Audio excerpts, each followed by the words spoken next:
Kuya. Present. Do we have a quorum for tonight's meeting? Okay, thank everybody for coming out tonight. I guess I'm sorry that we have to have these types of meetings, but what I've asked, I'm sorry, Pledge of Allegiance.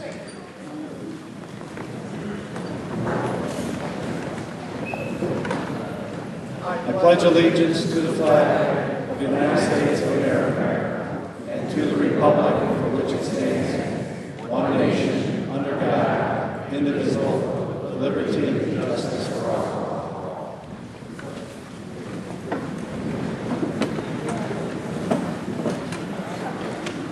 Again, thank you everybody for coming. Again, sorry to see you under these circumstances. I certainly understand the trials and tribulations that we've had on April 18th. This is deja vu for a number of the board members here as well, and certainly for you, for those that had water in their basement, and certainly those that have had first floor and kitchen. Our hearts go out to you in this sorry situation that we're in. Right after the flood, Chris Welch had a pre-scheduled meeting with MWRD, so the timing was perfect. And a number of MWRD representatives came to the village of Westchester, and other mayors stopped by and certainly questioned Metropolitan Water Reclamation on their management of flood situations that we've had, what they're doing to try to prevent some of these flood issues from affecting not only our community. This flood event was from Gurnee all the way down to the Quad Cities, to Peoria, a number of places as well, as the water traversed into the Mississippi. So there are a number of people that pretty much are in a pretty sorry state that we are as well. But MWRD are the people who take care of all the wastewater. And in 2004, we're given the charge to take care of all the streams and rivers and things of that nature in Cook County. So I think that's probably a job they would have rather not had since 2004 with the number of events that we've had. They're going to present a little bit today. There's some questions, certainly about Deep Tunnel and where that is, where we are with the tunnel systems, where we are in the future. And above all, I think they know from our meeting with the mayors that the timing is everything. And at the end of the day today, I cannot guarantee that if we have another 5-inch rainfall like we had, and grounds that are saturated with water, that this can't happen again. So hopefully God's on our side and that's not going to happen. But there'll be some questions, I'm certain, for MWRD. I just ask that this be certainly orderly, and we'll try to get through the presentation that they've brought, and they can answer some questions as well, and we'll kind of go from there.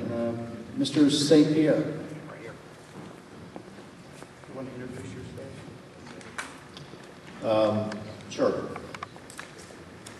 I'm Dave St. Pierre. I'm Executive Director for MWRD. I've been here about 2 years, right?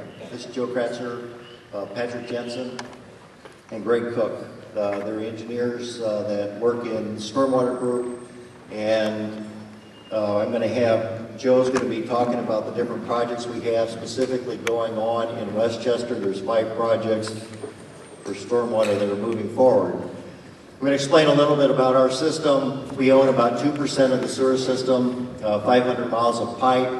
In Cook County, there's about 20,000 miles of pipe. So we're the catcher. We're at the end of the pipe. We have 7 treatment plants. We treat about 1 billion gallons a day of water, and in 2004 took on stormwater as a challenge for the region. I'll explain a little bit about that too. Phase 1 stormwater, what it means to be the regional agency. And I want to talk about Phase 2, which we just recently brought before the board, and the commissioners agreed to, I think 100%, that we need to move forward and focus on some localized issues, which the original charter did not give us the ability to do. There's my 9 commissioners. They represent you. I work for 5 million people in Cook County. Those are your 9 representatives that bother me on a daily basis. One of our commissioners is here, Mr. Frank Avila, commissioner for quite a few years. You've been in the engineering business a long time and worked on flood situations, even out here. Yes, I remember when I graduated as a civil engineer from University of Illinois in 1962, and my first project that I worked on was Westchester. In 1962, they were having flooding in Westchester, and we brought the sewer in from Wolf Road down to Manheim. And every time it rained, our project stopped because that whole area got flooded. So this is when we talk about a 100-year flood rain coming down, 100-year rain, it comes down every 5-10 years. There's no more 100-year rain. It comes every 2 years, every 3 years. And let's hope that that's not true or prophetic. I'm going to give you a little overview of the district. I'm going to talk about Chicago and the system, the current program, TARP, give you a quick update, and then we'll talk about stormwater specifically, and then we'll talk about specific projects that are in this area. Created in 1889, our first mission was to protect the drinking water supply. I'm going to really rush through this and not bore you with those details. Talk a little bit about the region though. Chicago was pretty much a marshland area, so all of Chicago's flat, you know the terrain, rainwater doesn't drain very well, and in the early days it was just a flat landscape. During rains, everything would pond, and one of the missions that the district had was to create a place where you could actually build, and so the canals were cut.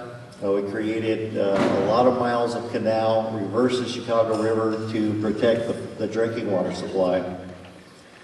The way the waters were originally laid out, you see the brown spots in Lake Michigan there, those were going right by the drinking water intakes, and the first thing again that we did as a district was reverse that flow to make sure that the drinking water supply was protected.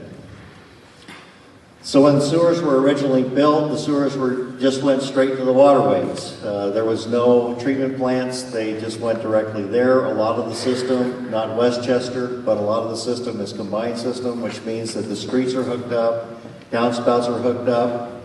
Probably many of the downspouts in Westchester used to be hooked up. I know that, Mayor, you've had a program to try to get that load off the system. It's very important to get that load off the system, as just that stormwater load, the sewers that are local aren't designed to take that flow. Second thing the district did was build interceptors everywhere. So we have 500 miles of pipe. We developed a deeper system to collect all the, what we call dry weather flow from all the communities in Cook County. And during dry weather, we intercept that water goes to the plants. In rain events, we have what's called combined sewer overflows. So the interceptors weren't designed for the rain flow. The interceptors fill up, we're pumping all we can through the plants, and water overflows into the area waterways. So TARP was conceptually to intercept more flow. So after the interceptor pipe, we built the deep tunnel. Deep tunnel, the tunnel part is built, there's 109 miles of pipe, it stores about 2.7 billion gallons of water currently.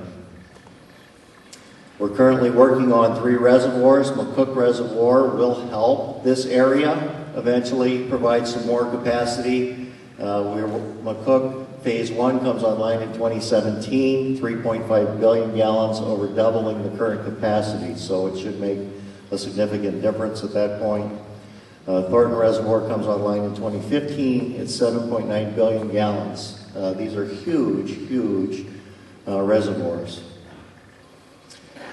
Just talk a little bit about pipe. Pipe has a certain capacity. If you exceed that capacity, water can't get through the pipe. So if you turn your sink on at home, it's going to back up, find its stable place. If you put too much water in that system, it's got nowhere to go, it can't get out fast enough.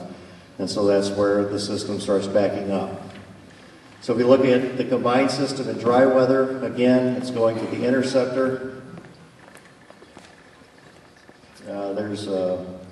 You want to run the animation. kind of walks through what happens in Chicago's system. So it starts to rain, you can see the interceptor starts to fill up. If it starts raining harder, then it reaches capacity and it'll cause an overflow. So with tarp in place,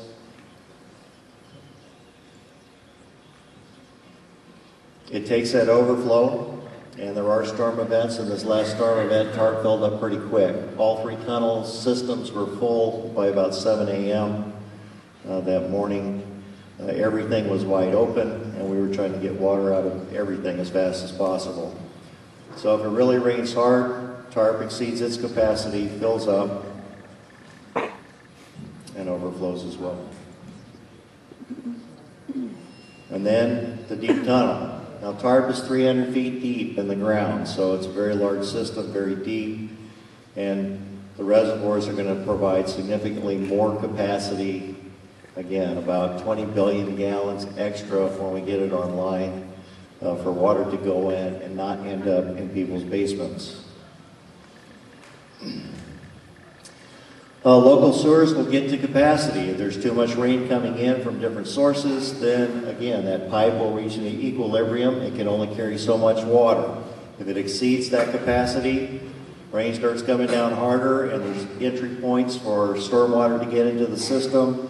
It's going to not be able to push through, and it will back up in homes. I know that a lot of you experienced overland flooding. That's different than this. You know, we had a record, I think, on the Des Plaines River. I'm sure Addison Creek and Salt Creek both saw a lot of water. Everything was full, wasn't moving out. So I'm sure a lot of you experienced overland flooding, which isn't necessarily related to local sewer pipes or this system.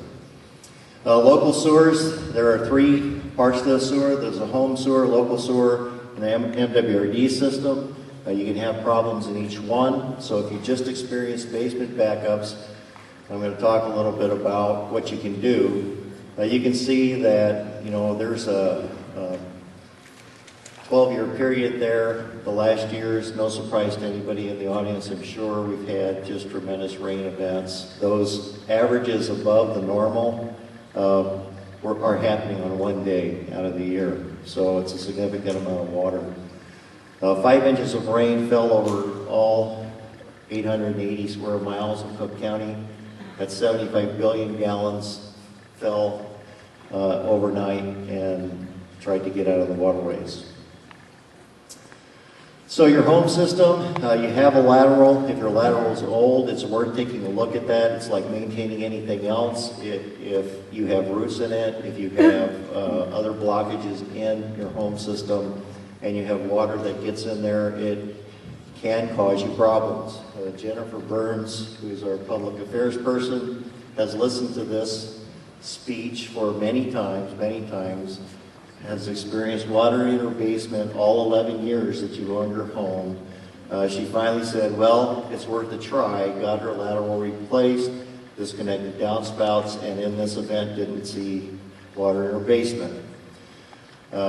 So, you know, when we come out and you just experience the kind of event that you've experienced, it's easy to think, oh, you know, it's easy to say and trying to defer, but really it's an actual issue that you could be experiencing, and it's worth taking a look at. Plumbers can televise your lateral and see exactly what you have. If you have an issue, it's worth taking care of that and making sure that you have capacity in your pipe.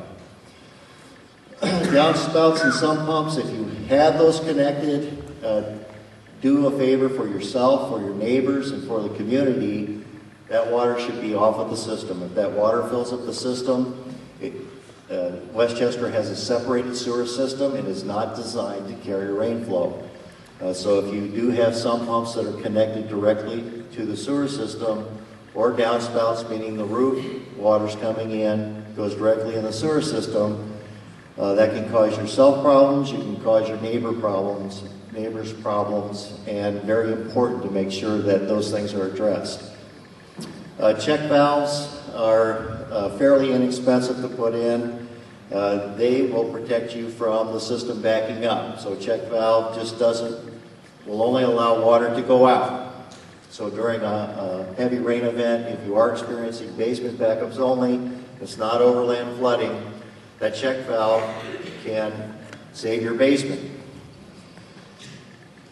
You have to maintain that too, before rain comes in. It's worth checking it, make sure nothing's in the way, stopping it, and making sure that you get a good seal and that it will protect you during a rain event. Overhead plumbing, Mayor, you told me that a lot of people have taken advantage of that, put in overhead plumbing systems in Westchester. That just means that you're pumping, you have a pump and a check valve for the basement. So you have double protection, a check valve, and you're actually forcing water out. Water can't force itself back in. With the check valve, during an event, if it's active, you can't use water in your house. You could flood yourself, so that's something to understand about the check valve. Standpipes, I've been out to many of these area talks. People have told me their dad used to go down in the basement and put a standpipe over the basement drain. Water comes up in the standpipe instead of in the basement. Water finds its own level, so a standpipe will take, if you had 5 feet in your basement, 9 feet in your basement, it'll go into the standpipe and not the basement. It's important to have somebody look at it because a lot of the basements have foundation drains. Foundation drains can have a lot of surface area, so a standpipe can produce a lot of pressure.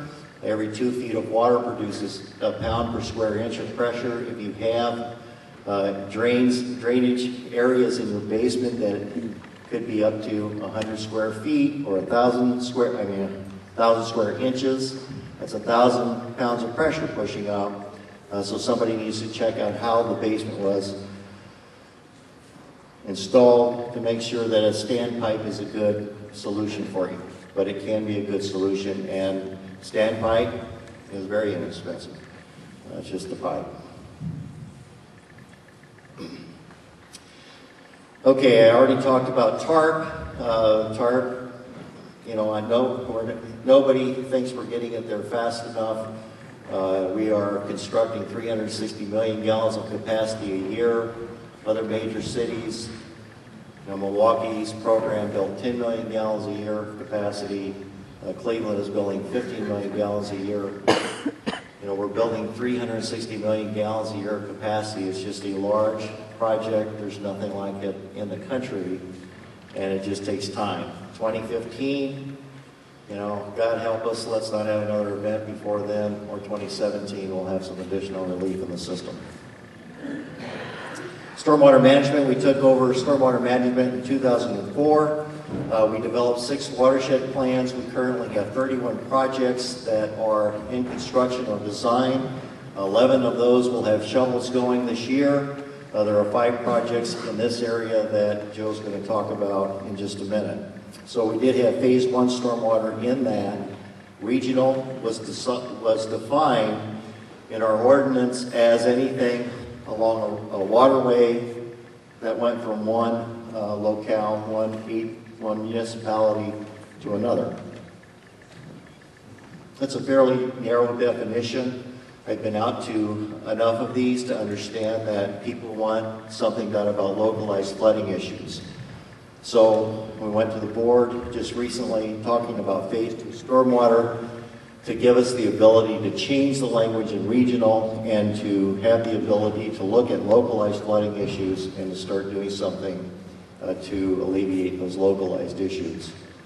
Stormwater is a funny animal in that the assets that we're building don't belong to the district.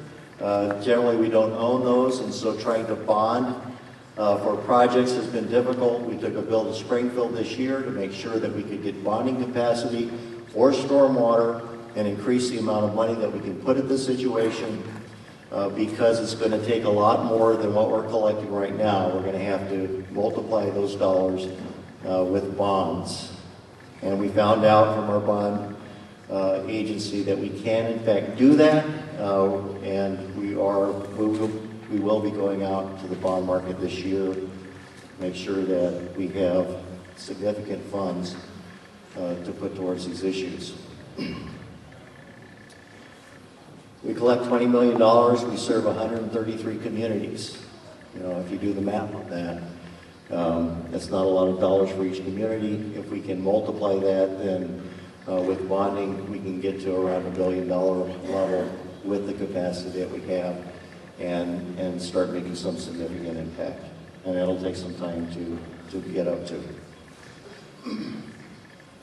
So, phase 2 stormwater, just want to reiterate within a week, the communities will be getting information requests from the district looking for shovel-ready projects.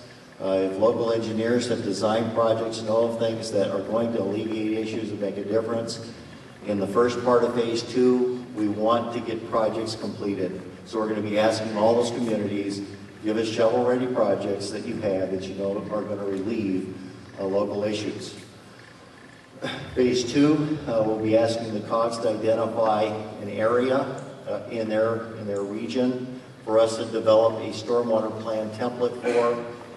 And we don't want to stop doing projects all along. So again, localized projects that are understood will continue building. The important thing to me is we get shovels in the ground and we start bringing relief to areas that need relief. And then eventually putting together a Cook County plan for a 100-year type rain event, which is what we're experiencing lately. And if we're going to have these every 2 years, we have to build out for that. So at the district, we're committed to that. All the commissioners.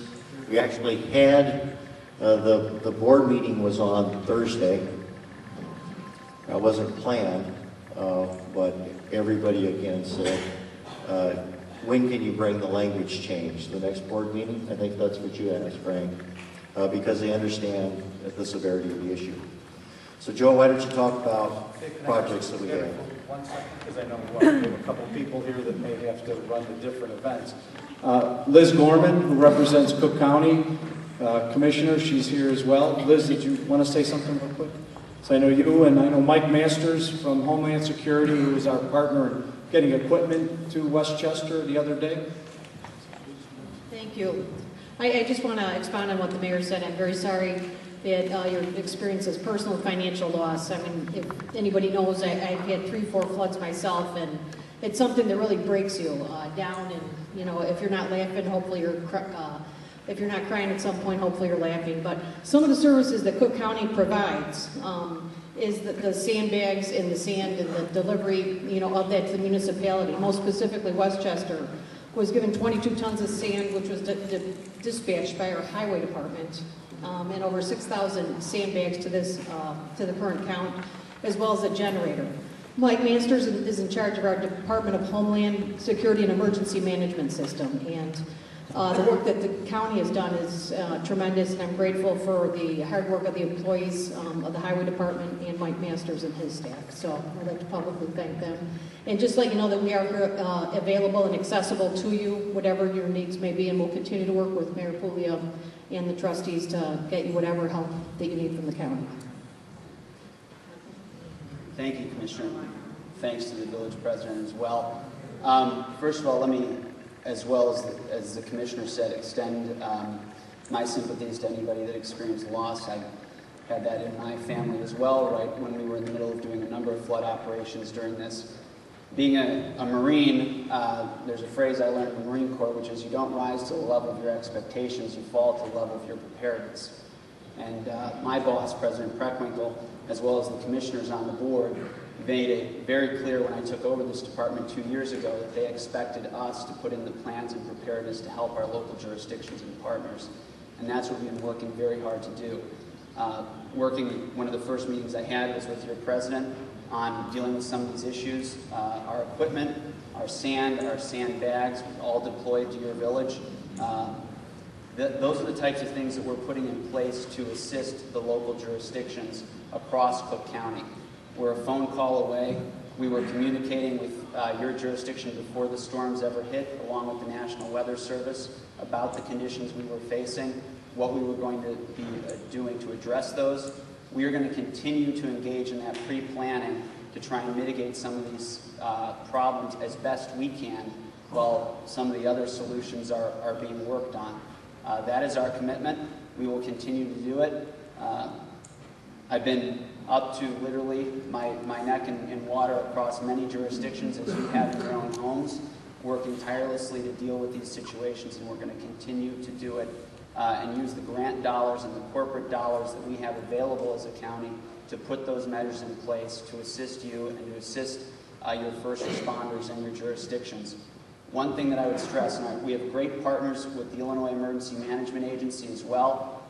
Some of the representatives from there are in the back of the room. My colleague at the state, John Monken, phenomenal partnership. We have preliminary damage assessment teams going out right now throughout the entire county, as well as Lake and DuPage counties.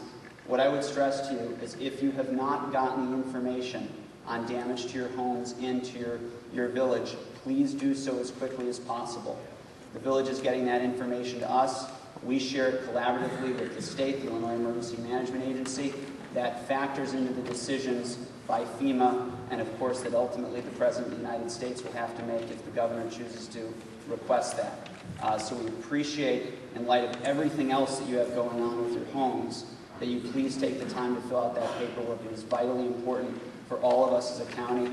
I'm going to another jurisdiction right after this to talk to them about that same thing. So please, we're only a phone call away. Sam knows how to get a hold of me 24 hours a day, 7 days a week. I answer the phone that frequently, and we are here to help you as best we can. Thank you. And one more thing on those surveys that Michael mentioned. Actually, today was the deadline to get some of the assessment forms in, but I'm sure if we can get this information on my website, lizgorman.com. It's a simple survey, and if you get that to us, we'll include that in with all the other information that they're going to be sending. But that's lizgorman.com. It's right on my front page. You just click on the survey. It's a real simple survey, and we'll be able to get that information and pass it along to the mayor and work with the village. Thank you. And we have extra forms. If you didn't get the forms, or download them, or pick them up at one of the locations that we've had, there's forms here as well. Annie has them there. From Mark Kirk's office, Aaron Winters, project director, is here. Victor Hernandez from Congressman Lipinski. Most of you know Dan used to represent us. And also we have Larry Shapiro from Danny Davis's office. Jeff Tobolsky couldn't be here. He's another Cook County commissioner. But I did want to recognize that I did invite the people that make the decisions in the state to try to help us get funds to try to put this back together again. So they're all here, and they're all here listening and all writing down your information. I'm sorry, Joe. No. That's good.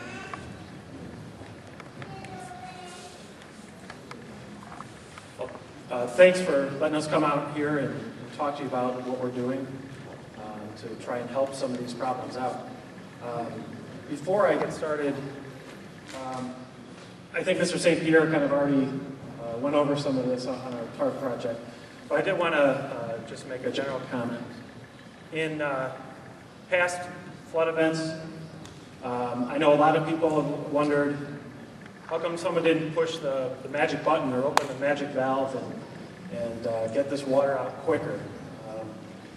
As many of you know, and I think it was posted on your website, the district did open the locks at Lake Michigan, on the Chicago River. Our gates, or our lockport system was open on the Des Plaines River full, so everything was running as wide open as it could be. But here in the Des Plaines watershed and Addison Creek and Salt Creek, which feed into there, those systems are not connected to that gate system. So I just wanted to throw that out there so everybody was kind of on the same page. And I think these numbers were already on a previous slide, so I'll skip that. But suffice to say, the TARP system, or Tunnel and Reservoir Plan system, will be taking on more flood water, more combined sewage in the coming years, and it'll have a lot more capacity. So I'll just talk about some of the projects that I've been involved with in the stormwater group. And there's a number of them down in the lower part of the Lower Des Plaines watershed, which again includes Salt Creek and Addison Creek. We have a number of flood control projects along tributaries of the Des Plaines and on the Des Plaines main stem. One of the large projects that we have, I'll go into more detail on Addison Creek. I just quickly wanted to mention we have 2 stream bank stabilization projects addressing critical erosion in Addison Creek. We do have a flood control project on the Des Plaines River near Riverside, another flood control project on Flag Creek, and the one on Addison Creek, which I'll give you a little bit more information here on. And I know you can't see this slide, so I've got a couple blow-ups here. But as part of our Lower Des Plaines Detailed Watershed Plan, we had recommended a project to basically take flood water from overflowing the banks in Addison Creek and put it into a large reservoir in Melrose Park. I have a blow-up, I think it's the next slide here, that shows a little bit better. It's proposed near the intersection of Lake and Manheim. And that reservoir would hold approximately 1,000 acre-feet or 960 acre-feet. There's a number of channel improvements that would go along with that. The channel improvements extend all the way up from Stone Park, Melrose Park area, further on down the system. You can see down here, south of the Eisenhower Expressway, we've got some channel improvements down there to essentially get the water further downstream. But at the same time, we're not just trying to push the problem downstream, so the reservoir will help alleviate that. This is just kind of a blow-up of an exhibit that was in our watershed plan. It shows the red hatched area is before the project will be put in place, what would flood in a 100-year event like the one we saw recently. You can see the black or the black hatched area would be after. So we're not completely alleviating and removing all of these homes from the 100-year inundation area, but we are reducing flooding for events up to that level and taking out quite a few. There's actually 960 structures that will be completely removed from the 100-year inundation area, and hundreds more that will see reduced amount of flooding because of this project alone. So, as Mr. St. Pierre mentioned, we have our Stormwater Phase 2, which we're looking to implement here soon. There was a study session again, right during the storm event, so no coincidence, or an unfortunate coincidence, I should say. We're looking at, again, localized flooding, not just the big overbank flooding along Addison Creek and the Des Plaines rivers and the other tributaries. And again, we're looking for quick wins. We want to get projects out and built, so we want to know from the communities what projects are viable, what ones have they been thinking about, and how can we help to move those along. We're looking to get projects like where there's a lack of local detention in the communities, and what can we do to provide more detention so that when these big events hit, there's a place for the water to go rather than just down the streets or in people's basements. We're also looking at improving drainage where there's a lack of conveyance, and one of the projects that we're working with the village on, and I think Sam, you talk about this a little bit more, the reservoir that the district has in the Mayfair area. It's called our Mayfair Reservoir, and we're looking at ways that we can optimize and maybe expand that one so that it takes on water and keeps it out of the homes as much as possible. So again, we have projects that, or we have forms over at the table. We'll take your information. That'll kind of help us along with the information we get directly from the village engineers, village staff, to figure out where these localized problems are and help try to find solutions to those. Just to comment on the forms. I don't want there to be a confusion on the forms. It is so much more important that the information gets to FEMA than it is to the district, because we can get your information through the village as well. So I don't want you to get confused. We did bring forms because it does help us see where your local flooding issues are, and it helps us learn that. But make sure you fill out the form that the county was talking about as well. Okay, now I'll turn it back over to you, Mayor. How many people experience flooding from the Addison Creek area? Addison Creek off the Eisenhower Expressway. How many off of like Manheim and Roosevelt Road to Pelham, Kipling, those kinds of streets? And then how many from the Mayfair Reservoir area, Carlisle, most of them. So our town got tortured from 3 different ways.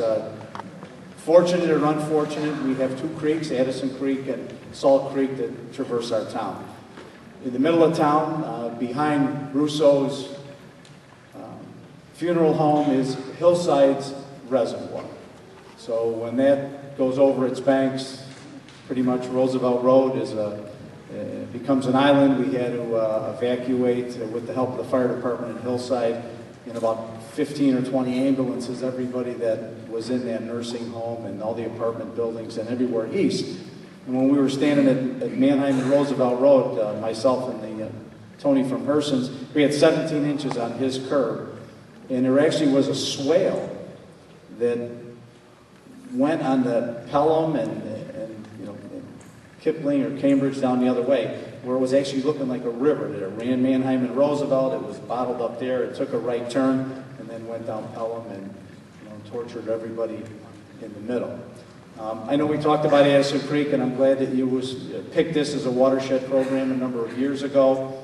I guess, and Dave has heard this before, that I would encourage the negotiations with the property owners, and if need be, if you have some quick take powers where we can start to get this rolling before 17 or 19 or whatever it is, because I'm just fearful the way things are going that one or two more of these events, and we're early on in our rainy season, that I won't have any houses there to worry about. We won't have to build any reservoir because we'll already have one made.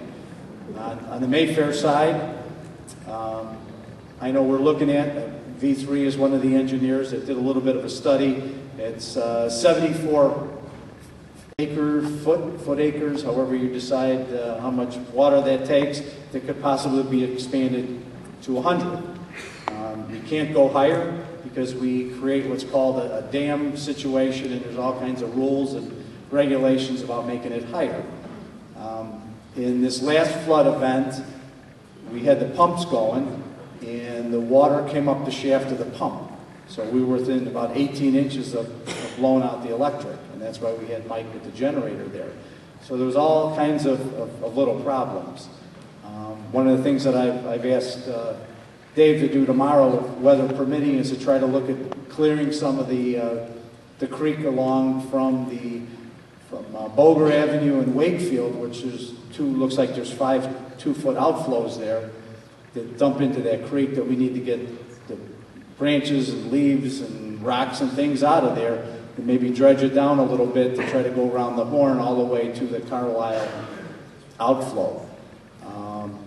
Another thing we thought about, kind of brainstorming with two engineers, was maybe being more prepared that in the event that we had a storm potential like we had, that we even thought about potentially putting jersey walls up, which are the dividers that you see on the highway along Carlisle, and preset the majority of those and leave like Mayfair and Sunnyside open, and then when it gets to where it's starting to come over, we can drop those ones in pretty easily on both ends and create a wall of water, so to speak, right down Carlisle to Sunnyside, and then have our 6-inch pump, which we had in place, pushing it back over the creek. Because the problem is, and you know it as well, Salt Creek winds around through Oak Brook. They got flooded. Hinsdale got flooded. I'm not sure Western Springs did, but LaGrange Park did behind Nazareth as Salt Creek comes north. And once the creek is higher than the outflow pipe that's feeding it, there's pressure back into the mains, which pressure into the mains means pressures into the basements. But the majority of the people, I think, that are here from that 2900 block of Mayfair, Kensington, down in Buckingham, all had a wall of water pushing indoors. There's a gentleman here that remained nameless in the last flood. He actually raised up his windows and bricked it a little bit. It maybe helped him a little bit, but he got tortured as well with all that water. For those that don't know, when I was a kid, that used to be the creek bed. You used to walk to Salt Creek, probably through your houses. And when the developers figured out what they were doing, they decided to put the pipe under Carlisle. It's 42 inches, goes to 48, and probably a little bit further as it gets to, past Sunnyside into the creek. we used to walk that as kids, back in the day. But one of the other questions I have is, we take water from west of Wolf Road. And this is a question that one of our employees asked. The retention ponds for the 5 towers at Wolf and Cermak Road. I would imagine back in the day when they were put in, there was some type of formula that we used to decide how big those little retention ponds should be. Now, on a normal day like today, they're probably half full, probably underneath the outflow, I'll call it. But then in a rain event, you have half of it already filled up. So I'm not sure how many foot acres or how much water that gathers. Is there a way to lower that? Because for people that it went over across Wolf Road into the hillside Westchester area by Windsor Drive and Martindale Drive, is it made its way to the retention pond in itself. I mean, is that something I think maybe we could take a look at to see if those are sized properly? We get storm water from 294. We get storm water from the cemetery rolling over to Cermak Road. It's coming down Cermak Road and run to Wolf Road and then south. It's a 60-inch pipe to a 72-inch. As it turns, it goes down Wakefield. I'm not sure where the other one goes. Now there's 2 of them down there. But that conveys a lot of water. So I know there's been some building west of Wolf Road in the last 20, 25 years of that. And I know the retention pond was built somewhere around 80, I think, 77, 80. It got in the game. It was built for a 100-year flood event. But I'm sure all those other projects that were allowed as time went on certainly impacted it, specifically with the amount of rain we're getting now versus the rain that we got then. So I'm hoping that, we're going to be a partner. We have Burke Engineers, our village engineer. We've had V3 do a little bit of an assessment, so I'm not going to reinvent the wheel, so I'll have them in the game to certainly meet with the district because it is your property. Whatever will help in some cleanup and things of that nature. But, unless you want me out there with the bulldozer ready to dig a hole, I'm ready to go. The other thing I wanted to talk about, and again, my board, I apologize, is there any other locations that we can store water? I know at 31st and Wolf, the Dunkin' Donuts that's there, new building that you required certain underground stormwater management. You do that pretty much on all new projects that are built because, frankly, you don't want our water. So it has to be managed. We have a park that's close by, and certainly don't want to ruin Mayfair Park in any way, shape, or form. In your assessments, have you placed some stormwater detention in a park setting, so to speak, where it would be seamless, you wouldn't even know it's there, people could play on it without ruining it? Is that something that the district has done before, or at least looked at, or had some kind of idea about that? I mean, I don't know if it's possible. I don't own Mayfair Park, but I'm wondering if, we have the spillway, but if it gets too backed up, if we have another acre field underground and some type of appliance that could hold the water, and then manage the flow as everything settles down, that we could really be away from having any of this happen again. It's tired of it. And just to respond, those are all, we need the local villages to come up with those kinds of ideas. That's exactly what we're looking for in phase 2. You know your community. You just named several places we can look at. We can look at those projects and see, what can we get done right now, and certainly we're willing to do that. We're looking for partners like you. Okay, did you have any questions for MWRD folks? Do me a favor, why don't you come on down up here? This way here, everybody can hear you. Why don't you come up over here? If you have questions from MWRD, how about jumping in the middle so we can move this along? I got a question. For me? Well, yeah, just Shoot. in general. about the Westchester water line. You said it, I think you mentioned that they weren't affected by the locks. And when did they open the locks? As far as a lot of times they get that information through the weather, just like we do. That it tons of rain or something. So were the locks open that day earlier?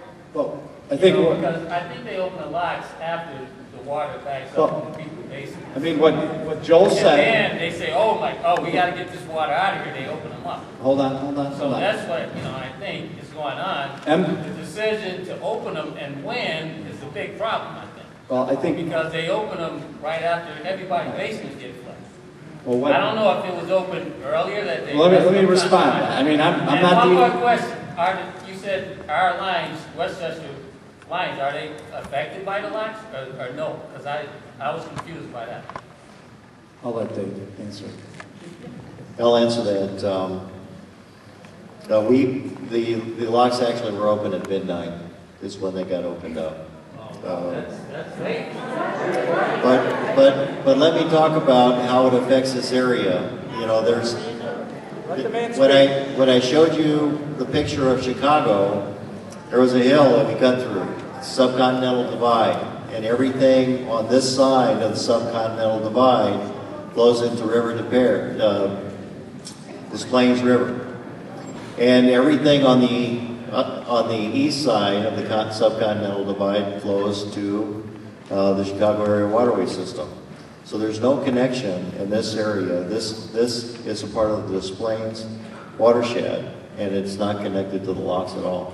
So we're not affected, Westchester, whether they open the locks or not? It's not connected hydraulically. Well, funny. It's not connected. After they open them, my basement is like a tub, it rains like a tub.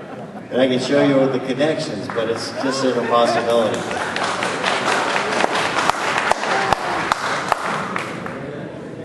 Oh, I'm next. You're next. Okay, I got stage fright. Stage fright. Okay, you were asking for suggestions for reservoirs. I grew up on Gardner Road in Westchester, half a block from Addison Creek. That was a big wetland back then. Now it's all been paved over and factories have been built. There is one site there, almost across the street from my house. It's 133,000 square feet, the building and the land. The assessed value of that factory is $222,000, not even the cost of a good house. What size area do you need to build a reservoir? Because I'm suggesting you seize this property and build a reservoir. It borders Broadview and Westchester and Addison Creek. And the factory's an eyesore anyway. I'd much prefer looking at a reservoir. I sent you an email.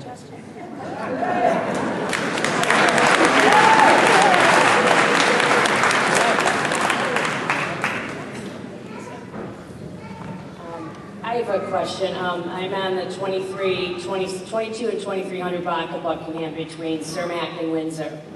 One side of our street floods, the side I happen to be on. The other side, most people don't even have sump pumps. Past 5 years, we've put in drain tiles. We've relocated the ejector output from the sump. We purchased a new pump. We have a battery backup. We have an extra pump to drop. We have a generator. We've capped our basement drains and routed them to the sump pump so the sewer can't back up. We installed shutoff valves on our wash tub. Yet my backyard, the shed, the garage are still flooding. My question is, what can you guys do? Is it an issue of maintaining exactly where the sanitary line goes out our backyard is where it starts to flood on all our neighbors' yards because the sewer line runs back there? Is anything being done to check the sewer lines in the area, or do we have to tell you that, or what can we do? That's my question. In 2010, Okay. we had power routing out, national power routing. They did the whole town with the exception of, with the exception of the sanitary sewer line that runs from Wakefield into LaGrange Park.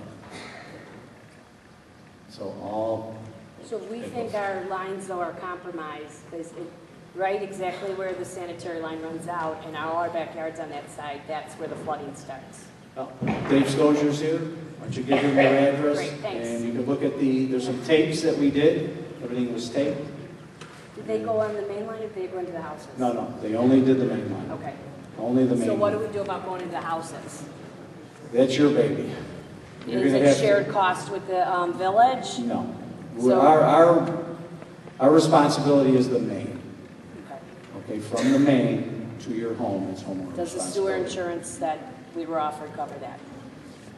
If there's a backup or something like that, they'll come out and look at it. If they find a break, is some coverage available through that sewer line. Okay, so we talked to Dave. Yeah, to look at the tape and stuff like Can I that. just ask you one more question? In regards to the deep tunnel project, once that's done, will all of Westchester be connected to that or only certain areas?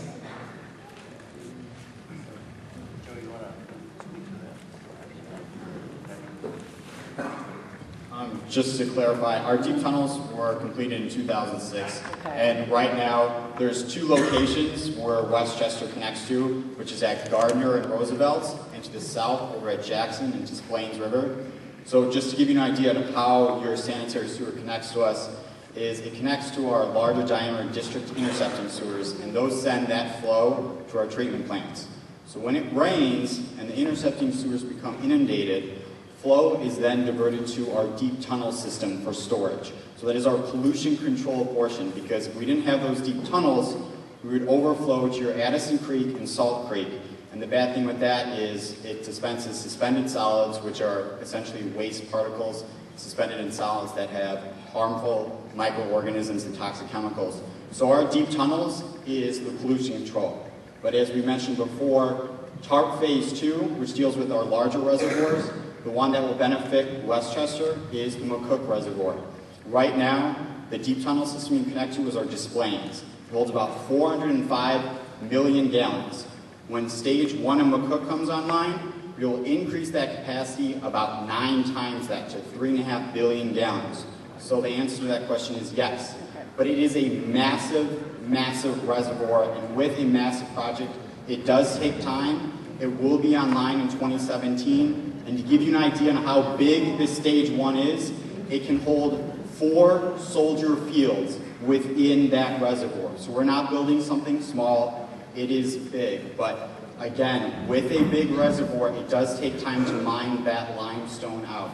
So, but Okay, just thank gives you. a little summary. Sam, if people could identify themselves for the record. Yeah, my name is Paul. I'm a resident of the 800 block of Portsmouth. I've been a Westchester resident since December of '86. Just a couple things. I live a block and a half from Addison Creek. And of course, Addison Creek overflowed greatly. My block, it looked like a river. I didn't even have to take any pictures. It was identical to July of 2010, so we're not that far from that deep tunnel thing at the Gardner and Roosevelt, as the previous gentleman said. Also, you told me something about a reservoir that was under construction at Manheim and Lake. I'm wondering if that is actually done or when it will be done.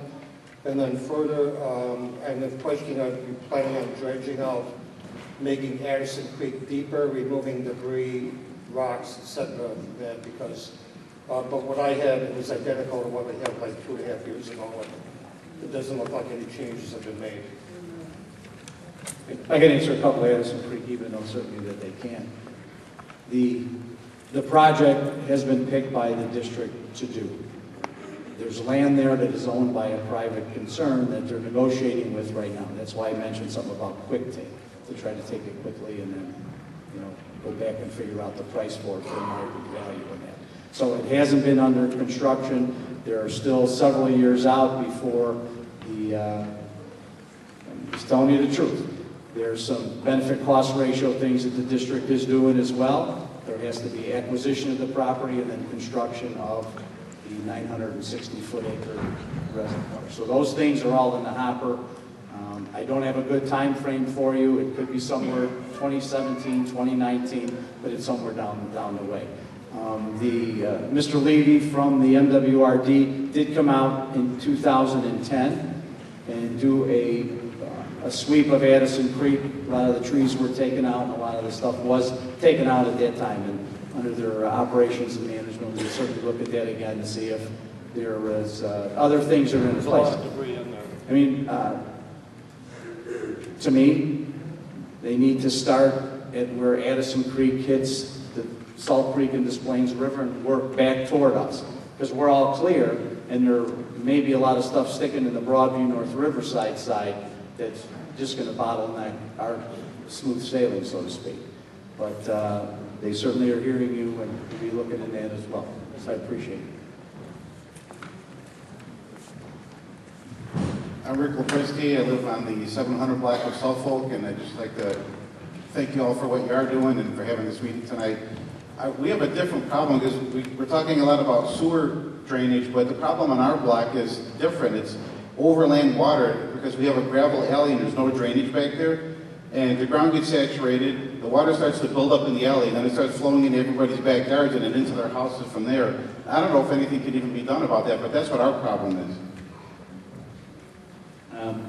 Dave heard that at our last board meeting. There was a person that came and did the same way, and he's taking a look at that, at what can be done.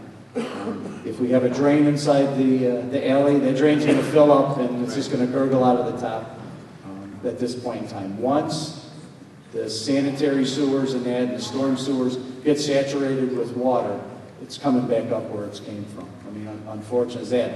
A number of the alleys there have different topographies, and I've seen it where a garage is 4 or 5 inches higher than the neighbor's garage, and the neighbor gets 2 feet, and then one next door gets 6 inches. So there's a lot of topography situations there as well. So, but I know Dave was looking at that, the aprons, the way they're pitched. I know he was looking at that as well to see if there's something that we could streamline it to try to get it into the street. But in a 5-inch rain event, 75 billion gallons falling over Cook County, the creeks fill up faster than you could imagine. So, but thank you. Mr. Ossendorf, how are you, sir? Doing well. My name is Bill Ossendorf. I live at Carlisle and Mayfair. You know, one of the things I heard Mr. St. Pierre mention here, that the district is looking for some shovel-ready projects, and what could be simpler than start digging tomorrow morning in the Mayfair detention area. What's the issue? Why can't we start tomorrow morning if you got a shovel-ready project that you want and is very much needed? Money is everything, but we're certainly looking at that as well, and not to minimize it, but money is everything. I'm sure that you can sweep talk that golf course and taking on clay fill out of the thing when you get through all the concessions the village is getting to the golf course. We'll certainly ask that question, but thank you. Hello, sir. I live on the east side of Suffolk Avenue, north of Roosevelt Road, and Addison Creek runs behind our property. What's the possibility of building a retaining wall or a berm of some kind from the Eisenhower to Gardner Road to keep the Addison Creek from overflowing into the yards? It's another thought process for the MWRD. It would certainly help. It certainly would. I'm not sure how costly. Well, again, one of the projects that are in the horizon is a $133 million project of the Lake and Manheim one that we've spoken about. That's supposed to certainly take care of a lot of water. So you have to understand, Addison Creek just doesn't start here. Addison Creek starts in the Wooddale area and winds its way down to Westchester and along the way. Unfortunately, we get their water, and we give our water to Riverside, and in this case, Forest View, and water just runs right down. But a lot of communities within the United States, individual communities, have built their own barricades and barriers to protect their own property. And that's what we're talking about as well. Indiana. All right, well, thank you. Ma'am. Identify yourself for. I'm Patricia Connolly from the 2900 block of Downing. And I'm curious because you mentioned when you were a boy that you were going along the creek that runs through the 2900 block. I wonder why that block was approved for building homes, if there was a creek there. Well, you got to ask somebody other than me. I have no clue. I was a kid back then when it was built. There was a flood in the late 60s that I remember, 68 or so, that looked identical to what was happening back then. I'm guessing, and that's all this is, there was no retention pond then, that they built a retention pond believing that that would take care of those properties, and they actually put the water in the pipe on Carlisle. So back in the day, whatever engineering firm was working for the village, that's the decisions that they made. Other than that, I can't tell you. I don't know. What are you going to do? I mean, because we have this overland flooding as well. We can't not do anything to our homes to keep the water from coming in the windows. It's a terrible way to live. And the water wants to go back to that creek bed that you walked on as a boy. It wants to go back there because it's meant to. It's following the path. Right, and what's going to happen to us? We're in an AO FEMA flood zone, which is the highest level. How can that be fixed? Well, the other thing that we suggested here is certainly we're going to look at the potential of expanding the reservoir. I mentioned another potential fix, but there's a lot of layers to look at that. The other thing that myself and 2 engineering firms came up with was in the event that we have some type of similar event like that we're going to try putting up the barrier walls to create a path for the water to get it down to Sunnyside and then pump it back to where it came from. And you think you could get that in effect by by the summer? I'm hoping to do it as quickly as possible. Even sand? Well, you know what? The Jersey walls are 3 or 4 feet up. I mean, I don't know how much water came over ground. Okay, so but I'm saying they're up 3 or 4 feet. You have a 4-foot barrier wall on each side.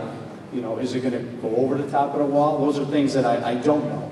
So I'm going to say this is trial and error and experimentation, but I think it's a start to say, hey, maybe we could channel this along Carlisle and pump it back into the creek. It may just come right back at us because once the creek is overflowing, it comes down that Carlisle sidewalk right back to Sunnyside. So that pump was working 24/7, throwing stuff back as fast as it came over. On the news, they showed that the pump was actually, they were like pumping out of, the pumping station was...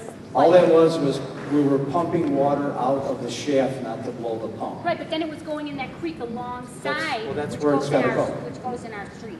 That's where that pump goes. The water from that reservoir goes in that creek underneath Carlisle. So the only thing that was doing that pump was preventing it from blowing out. That's it. Thank you. All right. Hello, sir. Nice to see you again. Yeah, my name is Joe Schaff. I live at 2415 Alcorn. We had a problem with the sewer on the back. Since then, we had around twice. And now, this time, the water was coming in like the river. It went from the toilet up. I don't know what's the cause. We never had no problem before. And now, we got a problem. I know behind your house, there was a broken pipe that was collapsed. So all that water was going underground. We replaced about almost 40 feet of pipe, retied you back in, and unfortunately, that's pretty much what happened. But the pipe is clear as a whistle. We put a brand new one underneath there. But certainly have Dave take a look at that as well. Maybe that's why it happens to me now. The water coming in my house. I had a 2 feet of water. Well, it could very well be. Before, when the pipe was collapsed, it was just going in the dirt, bubbling up in the alley. And now it's following the pipe. Maybe I should have left it the way it was. I should have said something. All right. Well, thank you. I'll have Dave take a look at it. Hi, my name is Bob Schmitz from the 1400 block on Bristol. On my block, most of the problem was water coming up from the sewer. A lot of people got 3, 4 feet. There was nothing we could do. I mean, some people, we have standpipes, whatever. Now, you mentioned that you're responsible for the main, and the house homeowners are responsible everywhere else. My question is, you know, there's a lot of places right here, backwater valve program. Why couldn't we have some type of, 50%, some type of, get some money back or halves on it? Because, okay, with the reservoir overflowing, that's one problem. But with the storage just coming up, that just doesn't make sense.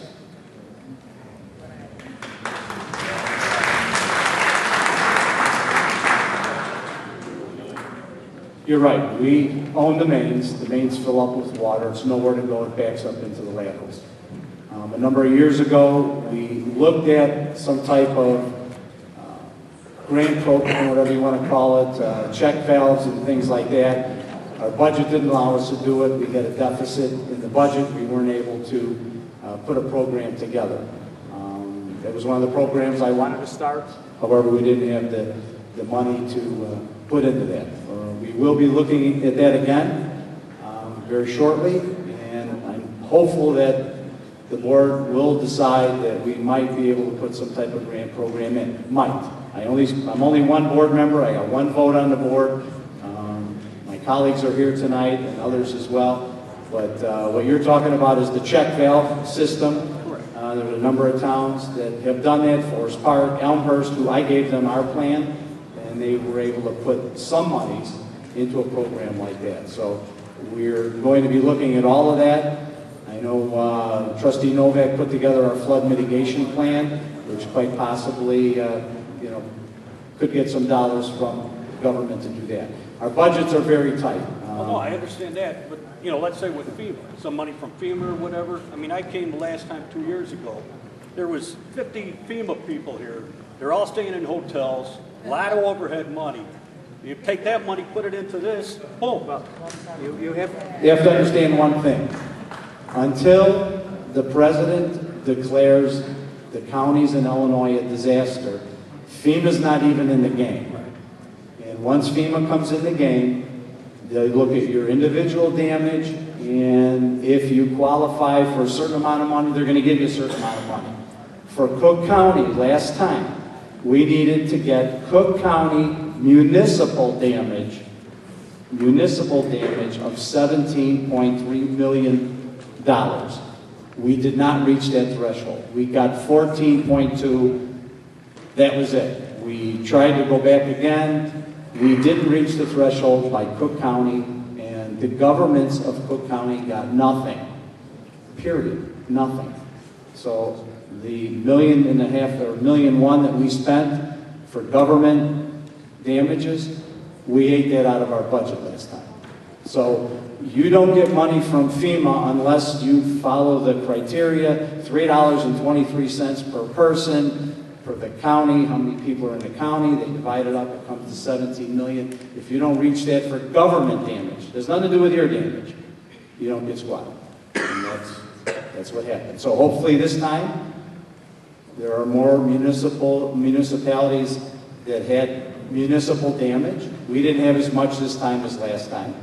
But if it's more widespread, it could be a good case for government to get money to pay back. I mean, we're probably at $300,000, a lot of it in garbage and refuge pickup as well. So there's a lot of costs that we're assuming now that we assumed in 2010 that certainly we didn't budget and or plan for. So we're on it. Thanks. Yes, ma'am. Mr. Puglia, my name is Chris Merrick. I live on the 2900 block of Mayfair. When we bought our house in 1980, we were assured by a realtor in Westchester that we would never flood because of the retention pond and the fact that behind us were the farms. Westchester has been built up with houses on Wakefield. We have the towers. We have the houses on Beckett and on Halifax. Are you requiring builders to put in different kind of storm systems so that that extra property that was taken up by land that used to absorb the water, that's now coming back into our house. We did not have a Mayfair Avenue. We had Lake Mayfair. The answer to your question is yes. I mean, unfortunately, I would say the damage is done, but all the houses are done. But like I mentioned earlier, just the Dunkin' Donuts at 31st and Wolf, they knocked the building down. They had to do some stormwater retention underneath their building, and MWRD requires that. They're sticklers, and I'll tell you, a lot of the builders, have angst with that, but they're required by the square footage of their building. There's certainly a formula that MWRD tells them that they need to maintain some type of holding underneath their buildings to take X amount of water. Does that water go to the retention pond? Stormwater? Yes. Yes. So there is no alleviation? No, I'm saying stormwater does go there. We're a separate system. We have a separate sanitary toilet water, and then there's a stormwater off your gutters. There's two separate systems in Westchester. Some towns have one system. So some towns of equal size as ours, 16,000, are probably dumping double the amount of water to the MWRD system than we are. But again, all the water's ending up down there through creeks and lakes and rivers and overflows. So to answer your question, if somebody builds in here, they have to follow the MWRD requirements that are more stringent than anything that we have, because we say whatever MWRD wants. So. Then I have another suggestion. We do not need two golf courses that are across the street from each other. Can we build a retention pond where one of the golf courses is? Golf course you're talking about? Cermak Road, that golf course is in the village of Hillside. I got no authority to do nothing there. The golf course at the Archdiocese property, the Archdiocese leased that to the Highlands Golf Course, and it's up. So there's no other. They have retention ponds on the west side of their property that hold stormwater as well for their irrigation, etc. But there's nothing that I could do to take back their property and put a retention pond in the Highlands Golf Course. Hi, I'm Jim Grant. I'm from 9950 Drury Lane. About 3 years ago, we were hit really bad, and I think you've offered some really good suggestions to the Water Reclamation District, and hopefully that won't fall into deaf ears, and you guys can come up with something together if we continue to do it. That being said, and this may be minor, a few years ago when we had the flood, I come across where the railroad track is, and they constantly throw stuff down there, weeds, all that good stuff grows back there, which holds water, causing it to fill up in our backyards. Again, while it's minor, we were told a few years ago that it was going to be cleaned out. Never happened. I followed up. I just don't have the time to continue to do it repeatedly. But I think that if something would have been done with that, we might have been able to at least salvage some stuff. At least it wouldn't come up to our garages or whatever. Even putting a pipe through there to kind of catch the water and go somewhere might have helped out a little bit. So I brought a copy of that letter. Maybe if it gets to you, it'll finally get taken care of.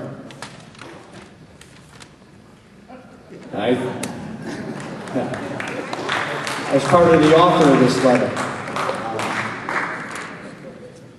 the railroad property is an interesting floor plan as it meets from the Pelham Drury Lane split all the way down on the south side of Drury Lane that goes down. In some cases, people have manicured their yards. They've put sheds, probably on railroad property. Honestly, trying to get the railroad to do anything, and I'm surprised they even came out and were for this, is been very, very difficult. They don't listen to anything. They don't return calls. We've been on them as well to clean up from the Park District building all the way as far west as they can go. But we heard both things, and certainly I want to get it done. There's logs back there. There's all kinds of crap back there that I'd like to be removed. It's difficult for our staff to get back there with the equipment that we have. And again, some people were angry that we were going to have them remove their sheds and things off of Forest Preserve or railroad property. And really, we don't have any authority to tell them to get it off there. The railroad has to do that as well. So that's a challenge, but you know, we're not going to turn it away as well. So.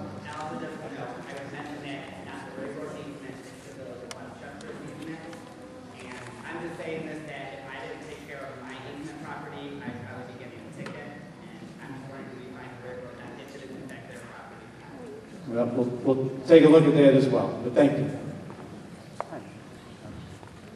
Marina Pedersen, 11,000 block of Windsor Drive.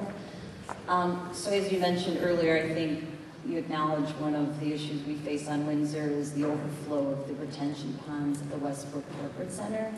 You know, when you drive past Wolf and you look at the ponds, they're aesthetically pleasing because the ground that faces Wolf is lower. Clearly, I believe, you know, the ground cover that faces the corporate center by the parking lot is higher.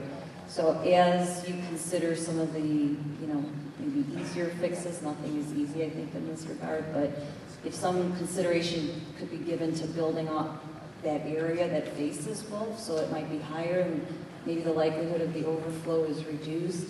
And then there's also Emmanuel Lutheran, which I believe is Hillside, but if there's some consideration that could be given to some sort of retaining wall that would protect those homes. You know, I'm on the opposite side, but we still, once the street floods and the retention ponds flood, it only makes matters worse. So that could be considered. And I know we're going to look at the retention ponds on WRD, so we're going to look at that and see if that can be expanded upon. I think our first operation for that south end is really looking at the adding the 24 acre feet to the retention pond dig out. I think that's paramount, and some of the cleanup that we're going to be able to do, hopefully we'll start on some of that tomorrow with the branches and leaves and weeds and rocks and stuff that may be in that creek while it's not raining and it's kind of shallow to walk on. And Molly and I were there the other day, so you know where the evergreen tree is, right there, there's two big inlets that dump right into that. So we'll be looking at that as well. Yes, I'm Mrs. Starbuck from the 102 100 block of Chaucer, and I was flooded in 2010 and flooded again last Thursday, and they swore in the opposing papers that it never had water in it. But beyond that, I am concerned for my future, the future of Westchester, because who's going to buy a house in Westchester now?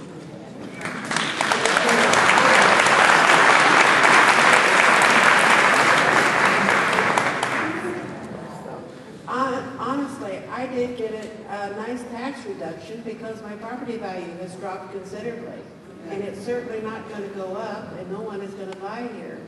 So, Mr. Mayor, I hate to tell you, but you're going to be the mayor of a huge ghetto or wasteland if you don't get something done about this.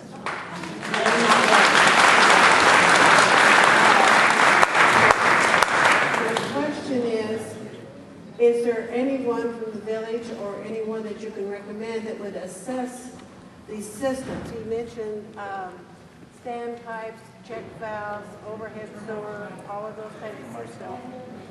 I can't hear. Closer to you. Closer to my mouth. Is this better? Okay. Is there anyone from the village, anyone that you can recommend who would come out and do an honest assessment? I mean, I could call Joe Plummer, and they would obviously say it's off again, I think. But I would like to have an honest assessment of what I could do to abate flooding situation.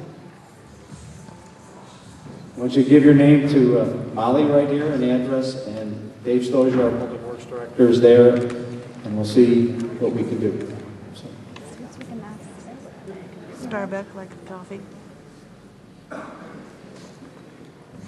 Our village manager just mentioned to us. You see the boxes that are behind us? Those are from the Salvation Army, and Westchester was given an allotment of about 400 of those, and that's that. They are just a spattering of about 20 of them that are here, but if you want one, we have staff at the Village Hall to go pick it up. We just need your name. You don't have to live in Westchester. Salvation Army made that clear that they're for anyone to pick up, so if you leave here, go to the Village Hall, first come, first serve. So.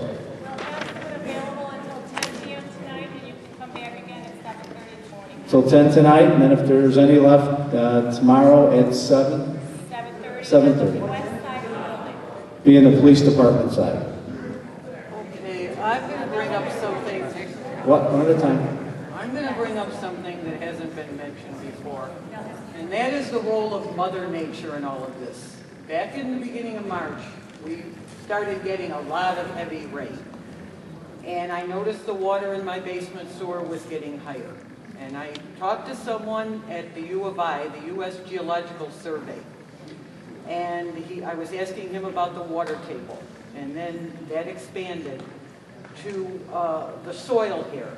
And he had told me that all of Cook County has topsoil with a very heavy clay content. And I know that for sure because I planted a rose bush on Saturday. I dug down a foot and hit solid clay.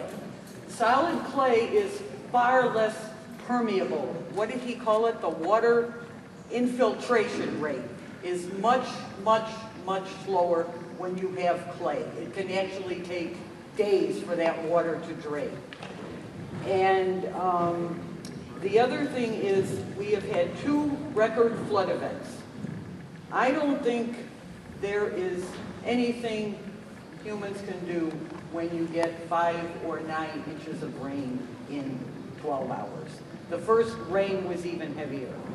And the other thing that this gentleman mentioned was the increase in weather extremes. This is something due to climate change we are going to have to learn to live with. And that means nothing in my basement anymore. So. Thank you. I am Jerry Petrusiak from the 2100 block of South Sunnyside, because it hasn't been too sunny lately. Just another type of question. We are all taxpayers here in a large amount. We are all payers of insurance premiums in a large amount. Now, we have FEMA, and FEMA came last time to me and said, one of the questions on did you file an insurance claim with your insurance company? Well, we did, according to the rule, and our insurance premiums skyrocketed. Now, my question is a larger one. Is anybody overlooking the whole, anybody in the larger political sphere overlooking the insurance industry in terms of we've all done this over the years. I paid, I can't calculate, 100,000, 200, whatever, in insurance premiums, and I never cashed in on it. And we cashed in on $3,000, $4,000, $20,000, and we're not even getting our money back. I just asked about an oversight, political thing controlling the insurance industry. I'll tell you pretty much what I know. Like in my home, I'm not in a floodplain or anything, but I have stormwater backup that's part of my premium. The insurance companies out there do not write the flood insurance. They go to the government to do that. So, on the FEMA side of it, floodsmart.gov. In fact, I looked at the site today. I put my address in, and you could buy flood insurance through them, floodsmart.gov, for the protections that you decide that you want to pick. So that's something that's out there. The insurance companies out there, whether it's State Farm, Allstate, or whatever, they're going to the government for the flood insurance. They're not writing flood insurance policies. And in most cases, if you've had a claim, like a few people I know here, they threw you under the bus. But that's something to look at. Just a larger, like I said, a larger political side of this. And I know in 2010, Mrs. Yarborough had a meeting in the village of Hillside and had people from the Department of Insurance there as well. So they're looking into that. Insurance companies are not in the game to lose money.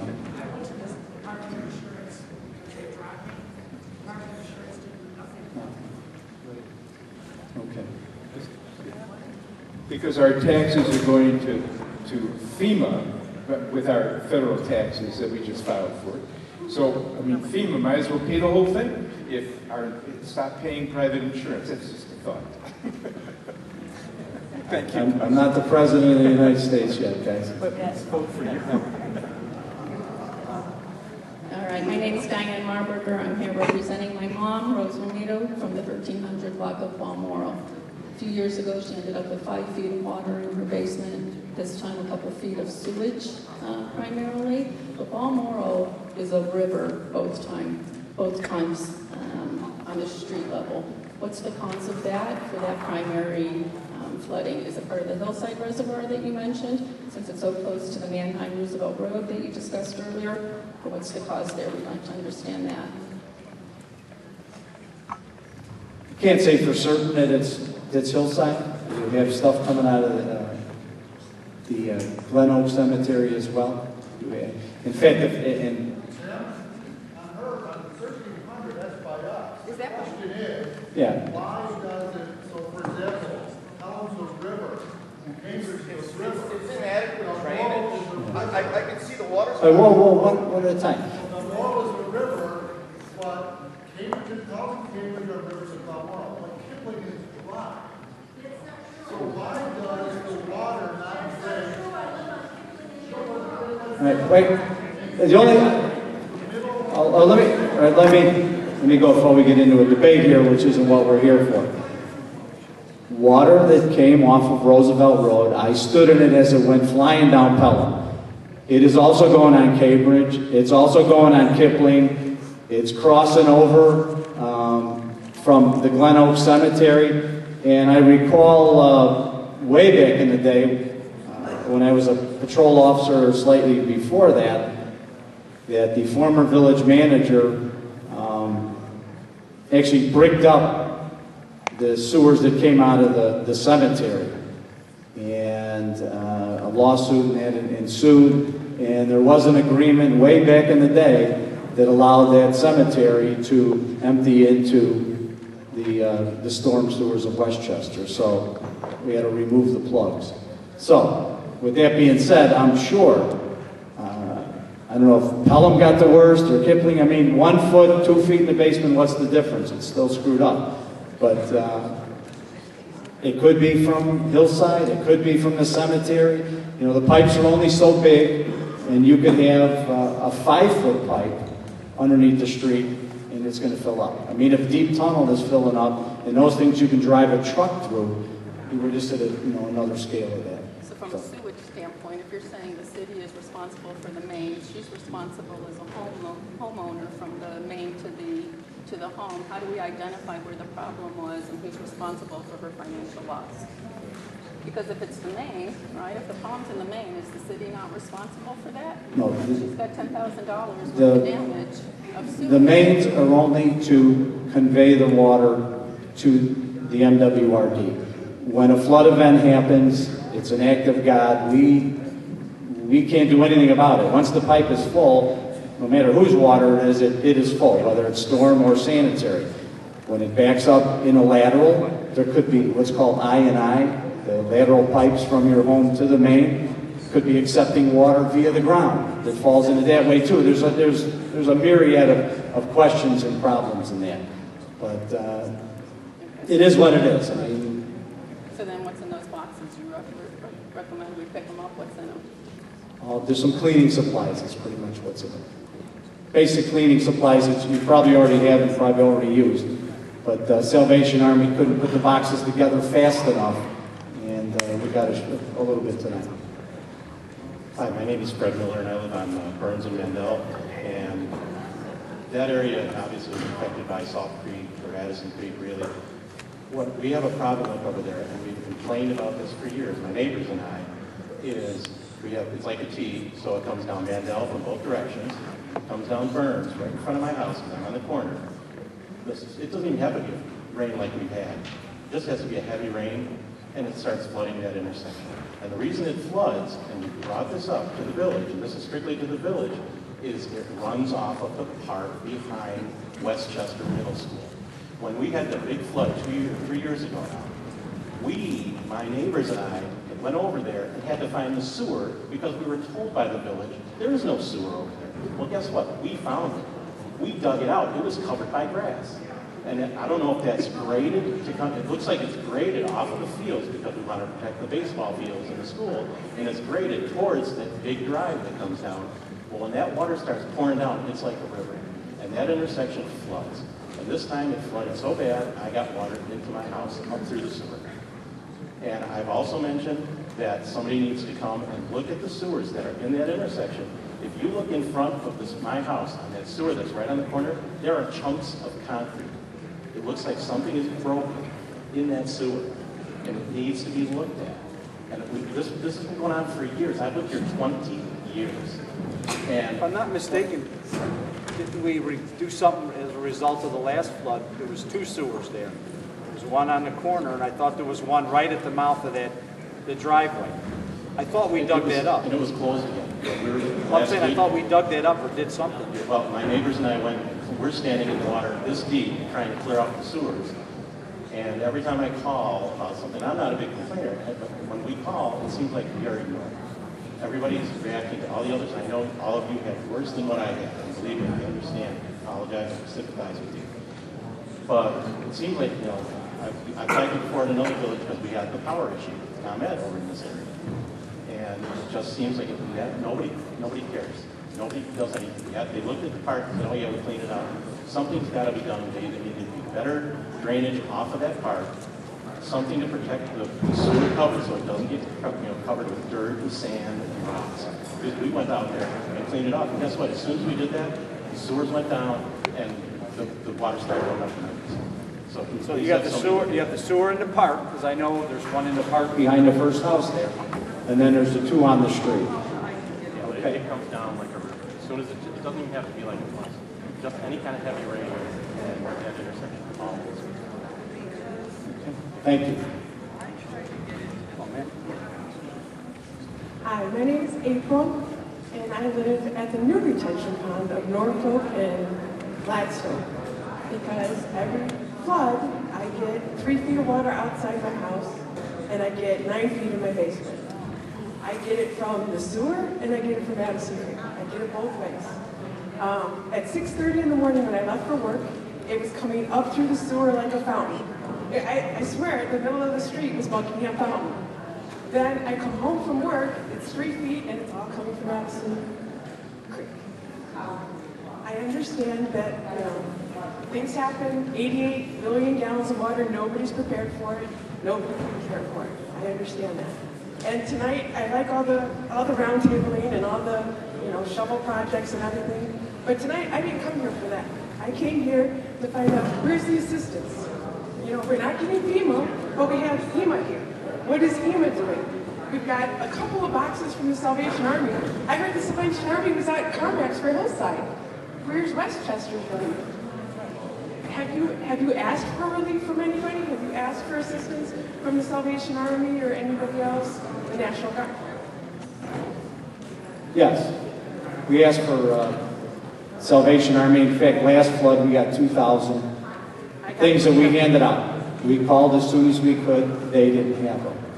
They took what they had. They took 300 or 500 to the Proviso Township in Hillside to distribute them there to all of Proviso Township. We got 400 or 3 something of our own, which were delivered today at 4 o'clock. So they couldn't make them fast enough.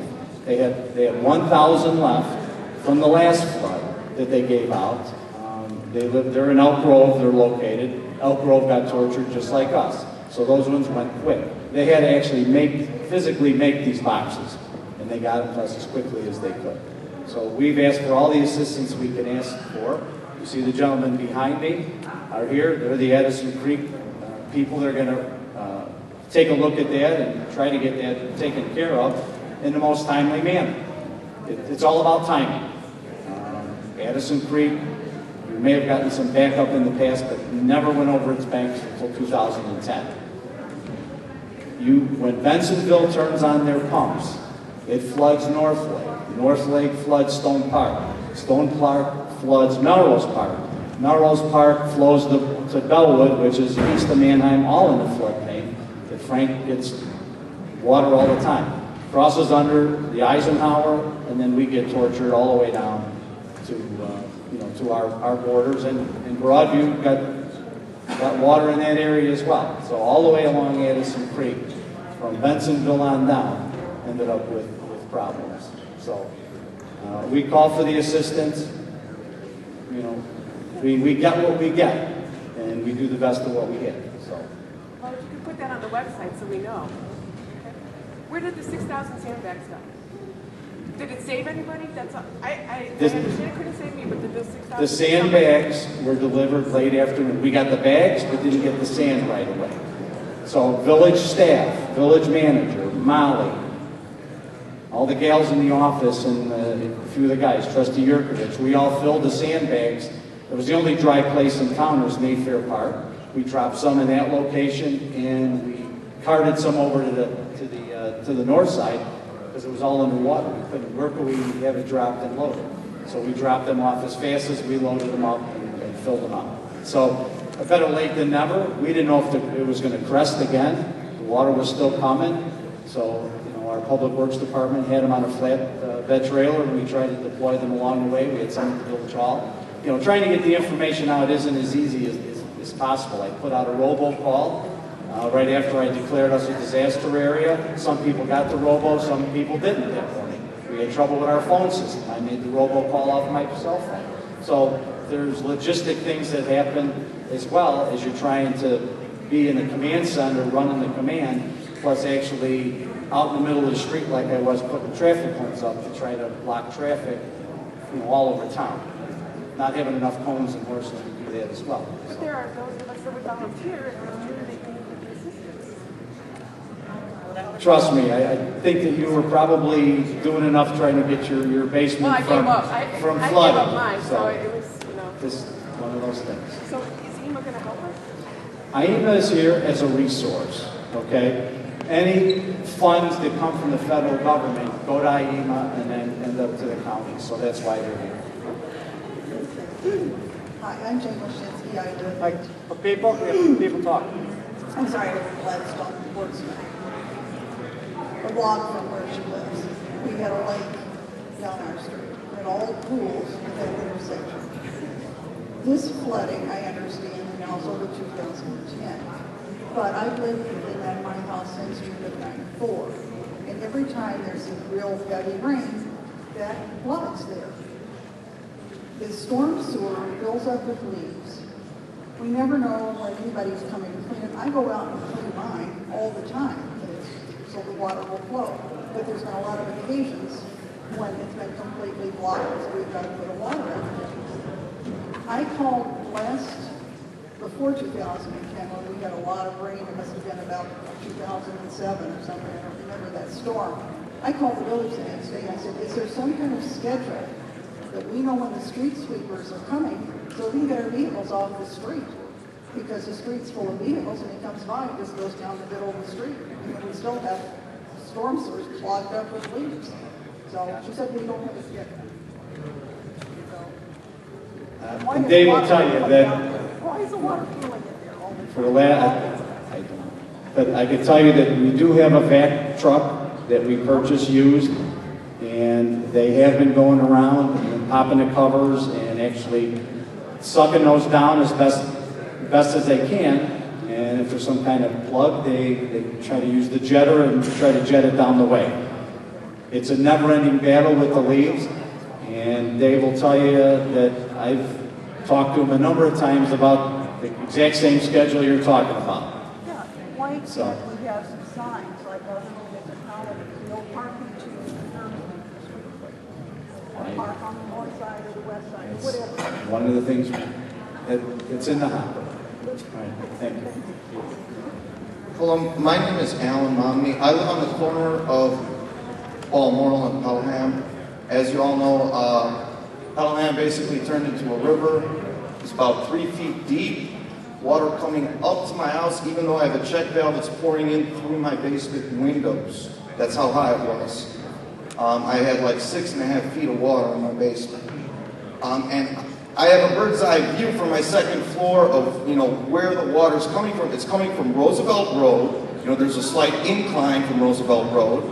And it's all coming from Roosevelt Road. There's not adequate drainage on Roosevelt Road. There's not adequate drainage on Pelham either. On Pelham, there's only 2 sewer drainage openings on the whole avenue. And they're both in the middle of the street.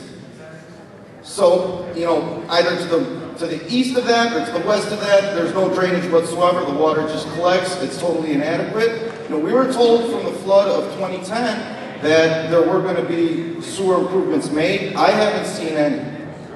I see basically the same situation. And I mean, the bottom line is we need improvements. These severe weather events are getting more and more common. I don't know for whatever reason that is, but they're, and exactly like she said, like 4 or 5 inches of rain shouldn't necessarily, you should not have 7 feet of water in your basement because of that. So I definitely think we desperately need those kind of improvements. I'd like to hear, what you have to say about that. Well, again, Roosevelt Road from the hillside retention pond was an ocean. And it made a turn. I mean, in front of our village hall, it was gurgling up there. So as far as Municipal Drive, we had a foot of water, 13 inches in front of Municipal Drive in there. I've seen even in Broadview recently, they made sewer improvements all along Roosevelt Road. And I know Broadview... It's incorrect. There was a water line replaced. They broke like a water line. Sewers to me, going all along. They broke a water line, and in 7 minutes, almost emptied their water tank. That's a water line improvement. It has nothing to do with their sewers on Roosevelt Road. It's all water line. Can you tell us when sewer improvements are coming along these areas that are being affected? Like Manheim and Roosevelt? No, those are state highways. We have no authority. We don't plow them. We don't do anything with those. I don't think, personally, that when the reservoir from Hillside is coming down the street, that I could have a 5-foot pipe on Pelham that's going to fill up just as fast as the millions of gallons that are coming down Roosevelt Road. I don't have a solution for you. I'm sorry I don't. But right now, I think if we could put 2 more inlets in on Pelham, it's just going to fill that much quicker. Overland flooding is what you're talking about. The same thing that the people down at the retention pond in the Mayfair area. It's overground. It's 2 feet above. It hits your door, breaks your window, and comes pouring in. There's no backflow, check valve, overhead sewer that's going to help that. So unless that water is somehow redirected in some fashion someplace, I mean, unfortunately, the village of Hillside is there. It's their retention pond. It's an MWRD project as well. Again, I noticed the difference just for myself, okay, because I didn't see, during the whole episode, I didn't see any public works employees out there. They didn't even bother to close off Balmoral Avenue to stop cars from going back and forth, creating tidal waves, which was worsening the whole situation. One of my neighbors put cones across Balmoral Avenue, and they didn't respect that, obviously. But another thing is that they could have went out afterwards and at least made sure that the few openings that are there are clear. They didn't do that. My wife went out there with a rake. Here she's picking up hubcaps, license plates. Everything's blocking the sewer covers. Not one public works employee that I could see, except the ones driving in their trucks back and forth creating tidal waves. That's what I did see. And to tell you the truth, any little improvement, even from getting those license plates and hubcaps out of the thing, I could see it draining a lot better. And sure, if you increase that sewer system is antiquated, and any improvement, would be appreciated. I don't think you can just rule out to say, if we make that a foot bigger or something, it's not going to have any effect. I mean, the water was only a few inches coming, What I'm trying to suggest to you, I just can't fix Pelham. It would have to be, but it would have to be a larger diameter going all the way to where it goes. If it's storm, It connects into Balmoral. ultimately, you're going to Addison Creek. That's where your storm sewer is going to, Addison Creek. Underneath the Roosevelt Road Bridge, there's an MWRD pump station on the other side. It's going to Addison Creek. And Hillside's water, Bellwood's water, connects to Broadview's water, all underneath the Roosevelt Road Bridge. And that's why one of the deep tunnels is right underneath the bridge on the north side of it, a little further in from Gardner. And what happens is, unfortunately, when the creek gets, or the sanitary gets high, that pump station there actually pumps water into Addison Creek as well.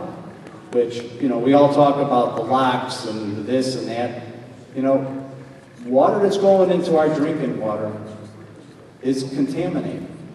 And you know, MWRD just settled an issue where there was a flood event and the locks were open and they weren't able to disinfect fast enough because it's like a 10-to-1 mix. On a dry day like today, they have to disinfect one-on-one.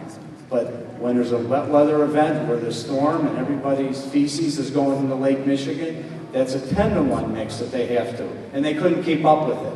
And they were fined $600,000 because of that. They agreed, and $300,000 went to the feds and $300,000 went to the state. So it's, you know, opening up the locks and allowing bad water in the drinking water, you know, it's something that they don't do very lightly. And the EPA steers that ship. And they're the ones that clamp down on them, and they're a government agency like us that are trying to do us a favor by doing these things. Bottom line is, there was so much water at such a period of time, and if I could have blocked it from going down Pelham, I would have. I'm not saying blocking it or anything like that. I'm just saying if we have bigger diameter sewers, more modernized sewers, the water is going to drain faster, period. And they're going to be able to hold more water. And what happens when it fills up? Because you know it's going to fill up. If the 5-foot pipe,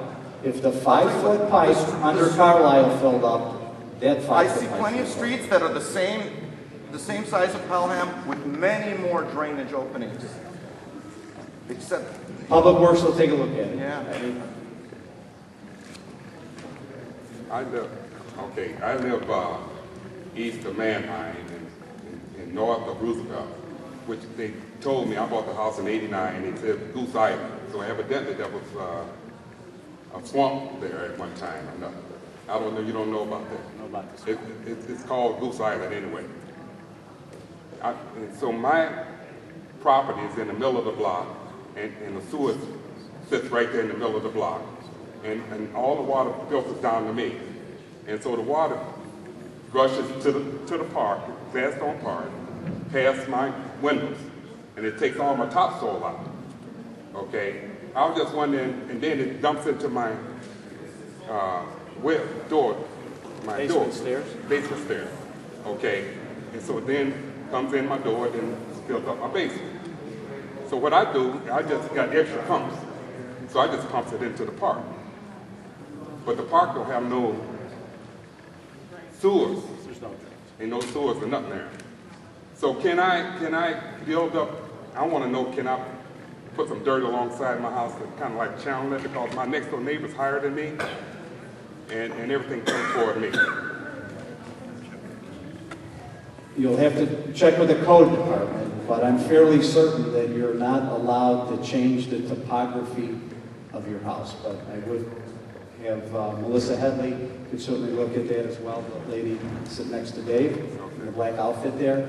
But I'm fairly certain that you can't create an island for yourself and keep the water, you know what I mean? It seems like to me it should be like a valley there, leading out to the park, you know, from my next door neighbor, because everything runs toward me. You're the low guy in the middle. Yes. So I understand. I'm just telling you what the rules are, and I'm almost positive it's every community around us. Everybody would like to build up their dirt and not get the water in it, but when it would backflow and you change the normal topography of the ground, you may run into some. But I think it's just normal erosion. That's what I believe it is. Because the grass won't even go, because like the young lady said earlier about the clay. That's all it's there. Won't nothing grow. It's just Well, you know, you're putting a couple bags of topsoil on there to grow grass, you know, but, you know, there's a fine line between that and creating a barrier. I understand. If you're just adding topsoil that washed away, I don't see any issue with it, but I would check with Melissa. Okay. I would give you bad information. Hi, I'm Terry Zakata. I live on Drury Lane, and I know trying to do as much as you can with what we have, but you were talking about FEMA and all the other villages. Melrose Park is doing nothing. I have a friend there. She went to the village the next day. They're not doing any kind of reports. So you might want to check with the other villages so we can get some FEMA money here.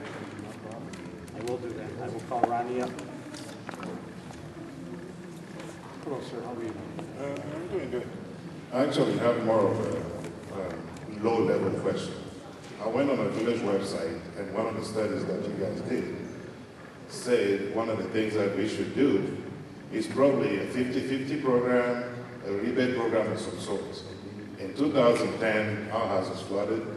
FEMA came around, they helped as much as they could. They didn't fix anything.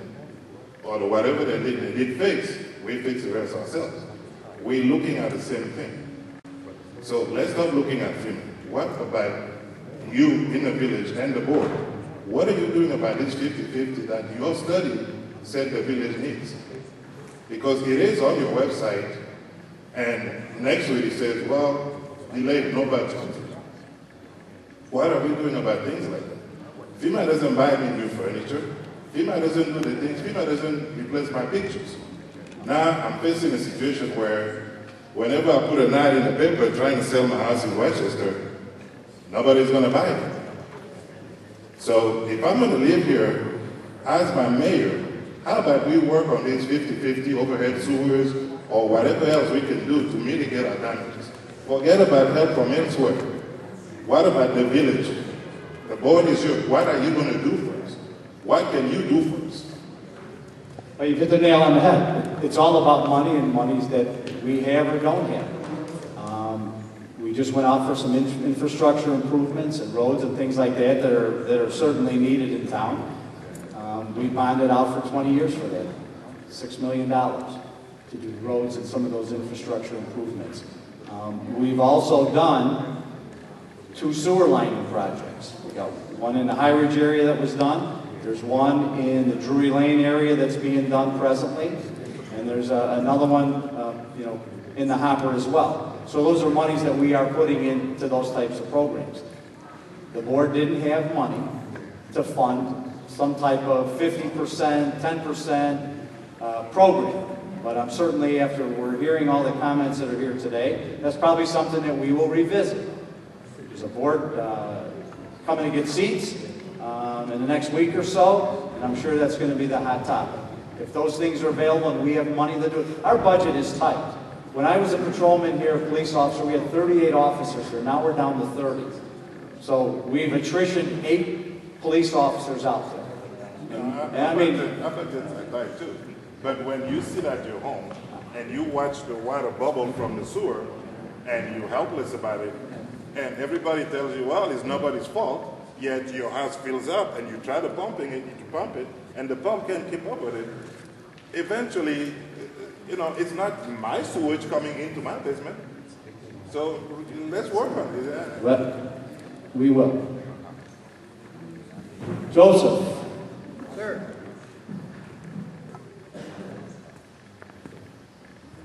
I'm in the 2900 of 20 Kensington, and this is the third time we've been working on our house, and we're kind of wiped out with our money. And the first time we signed the paper, well, actually, this is the second time we bought a house, and when we bought this house, the man said, well, we never had water in our house, and he really says, well, he kind of shafted us. So, in other words, but it's like the buyer beware. But now we're at the bottom line. We're at the, we're, in other words, where do we go from here? So I hope a lot of people learn from the mistakes of buying a house. In other words, that it's really a tragedy. That's what people have to go through. It's a shame. And but here's another thing. People that when they buy a house or whatever, that these communities, they keep on having properties built, would keep on having properties. What I'm trying to say, that's in other words, keep on building properties where there's no land to be built. In other words, that water, where's the water going to go?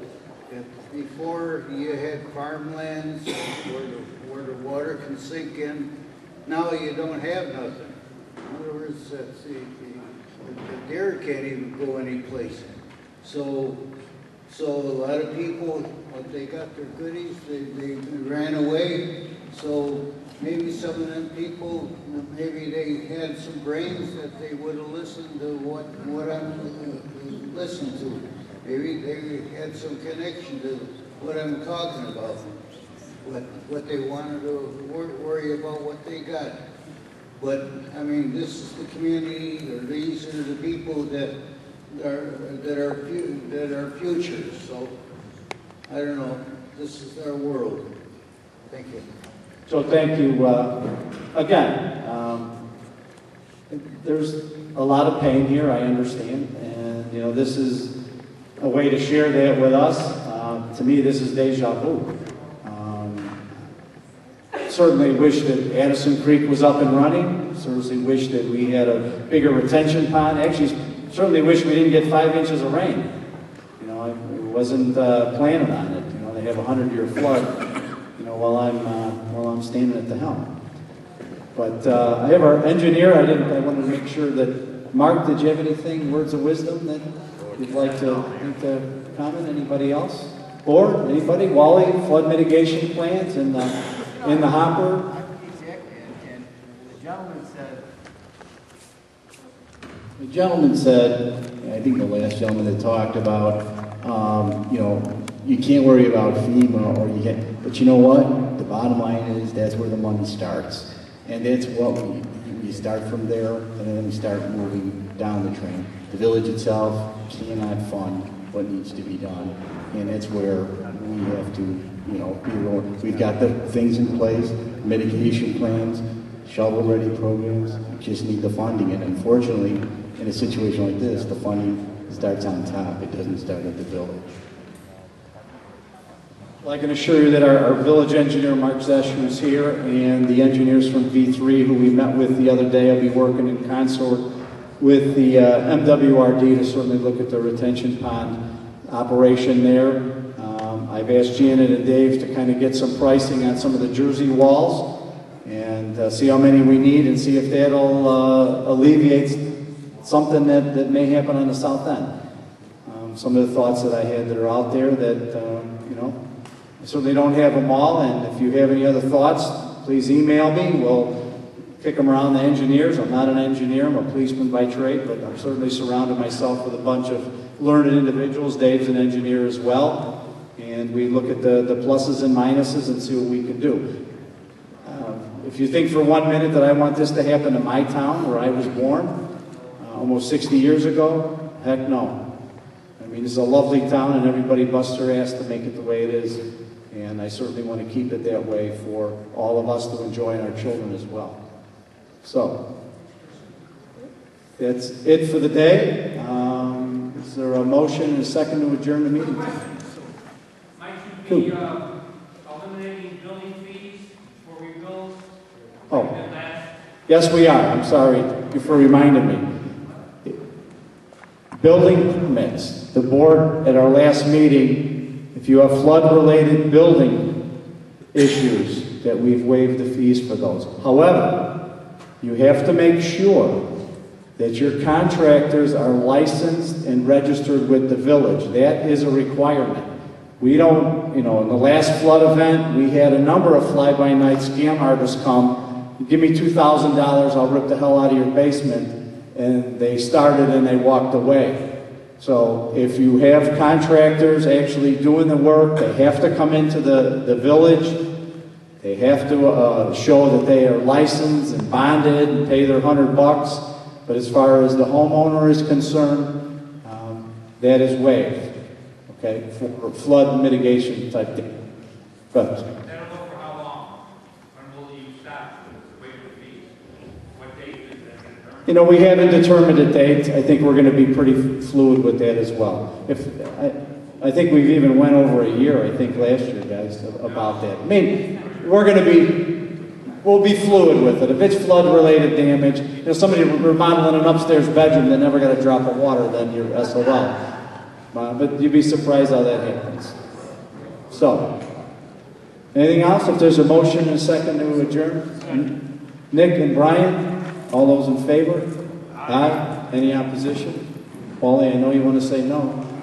So, I just want to thank everybody for coming. I hope it was as informative for you. I thank you for your comments, questions, and concern. I'm sure staff's been writing a bunch of them down, and hopefully we can take care of them. Appreciate it. Almost out of cleaning kits. We're almost out of cleaning kits, so if